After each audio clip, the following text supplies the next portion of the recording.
Anyway, Neuvilette is still standing around there. It's not often that we can catch him alone like this, so why don't we go talk to him for a bit? If we can't talk to Lady Farina, we can at least talk to him, right?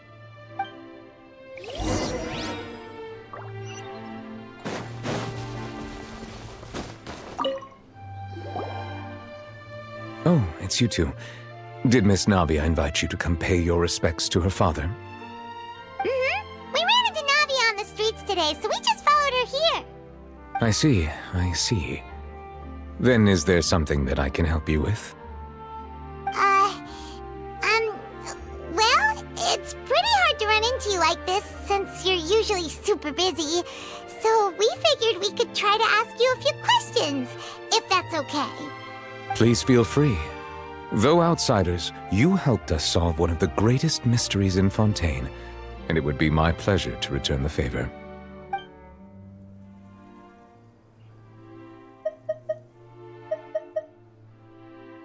So, at court, the bad guys referred to that special water as water from the primordial sea, but what is it really?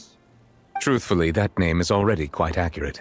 I can only surmise that Vacher and his ilk only learned of its nature and existence after extensive research. There used to be a special sea on the surface of this planet. The nature of its seawater was rather different from that of the sea we know today. Most of Tevat's life forms were first born in that special sea.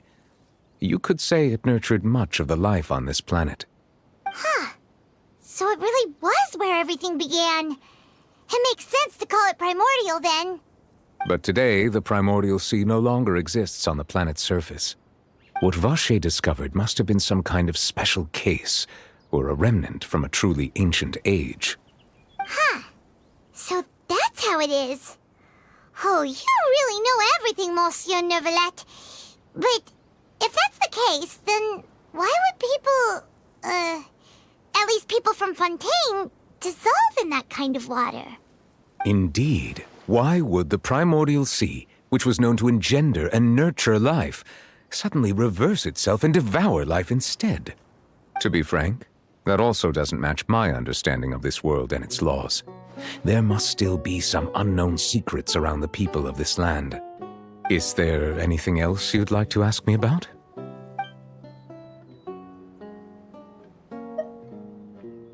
That the sea levels will rise and everyone will be dissolved in water, leaving Farina crying alone on her throne, but the sins of the people will be finally washed away for good. Does that appropriately summarize the version you've heard? That's right! It was Linny that told us back then. And that about covers all the main points. Yes, up to the present, I think we reached a point where we have no choice but to confront this prophecy directly. Rumors have it that this prophecy is rooted in the last words the former Hydro Archon left to the world before she passed away. A prophecy? Of the former Hydro Archon? Wow. This is the first time that we've ever heard of it. 2 parts of the prophecy have already proven correct. The rising sea levels and the ability of the people of Fontaine to be dissolved. We should be more vigilant and stay on the watch for further signs. Speaking of the prophecy, Farina has also always taken it quite seriously. Indeed, she has been collecting information and intelligence from across Tevat for this purpose. If the rumors were true, then perhaps this prophecy is the conundrum left to Farina by her predecessor. But with Farina being the way she is, can we really trust her to solve it? Is there anything else you'd like to ask me about? My apologies. My investigation has still not reached its conclusion. However, I still believe the judgment of the Oratrice was not rendered arbitrarily. Huh? But you also said you thought he was innocent. For many years, I have been quite aware that the Oratrice does not simply mechanically repeat the verdict that I give on each case. As a divinely created mechanism, the people's unified faith in the concept of justice is integrated into it. Not only can it produce the incredible power of indemnitium, but it likely also possesses other traits, such as self-awareness.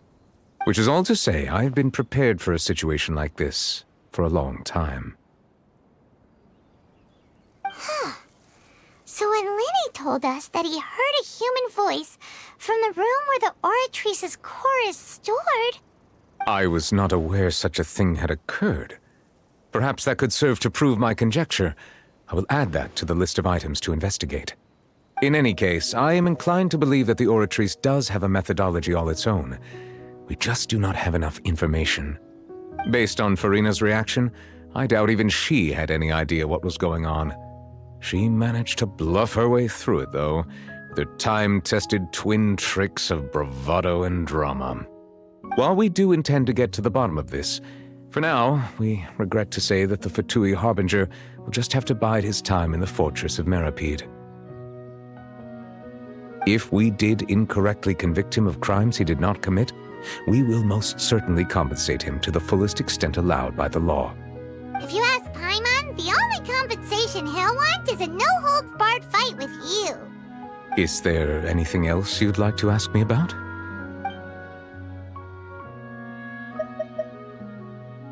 Your sibling, another blonde-haired traveler. I'm sorry, but I've never seen anyone who matches that description. If she ever stepped foot in Fontaine, I'm sure she followed our laws to the letter and had no reason to appear on the stage of the opera Epiclese. Is there anything else you'd like to ask me about? Very well.